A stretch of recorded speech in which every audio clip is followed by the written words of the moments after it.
वर्तमान सबुठु बड़ खबर 9टी लोकसभा आसनर प्रार्थी घोषणा करिछि बीजेडी। प्रथम पर्यायर 9टी संसदीय क्षेत्रु प्रार्थी देइछि बीजेडी, जार तालिका वर्तमान प्रकाश पाई। आसंतु नजर पकाइबा प्रथम पर्यायर केउ केउ मानकु बीजेडी तार प्रार्थी भाव में घोषणा करिछि। प्रथम नजर पकाइबा कलाहांडी रे एथर बीजेडी लंबोदर नियाल को टिकेट देइछि।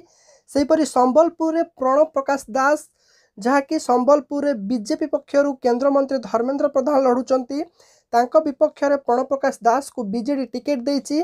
सुंदरगढ़ रु पूर्वरु अनुमान करा जाउतला ताहा सत होइछि, दिलीप तिर्की को टिकेट दिया जाइछि।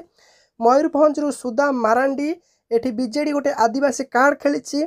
सेहीपरि केन्द्रापड़ा रे अंशुमान महांती को बीजेडी टिकेट देइछि, जेकि निकटरे कांग्रेस छाड़ी बीजेडी रे जोग देइथिले।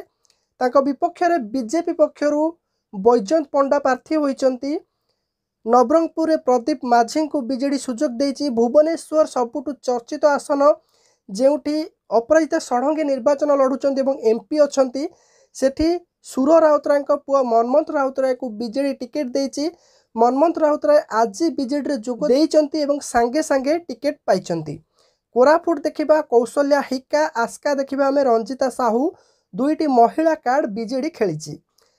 तेबे आपण मानकु कोन लागुछि बीजेडी रो प्रथम पर्याय प्रार्थी तालिका देखि केउ आसनरु प्रार्थी बीजेडी ठीक देइछि एवं केउ आसनर प्रार्थी विजयी हेबि? निजर मतामत कमेंट रे जणांतु।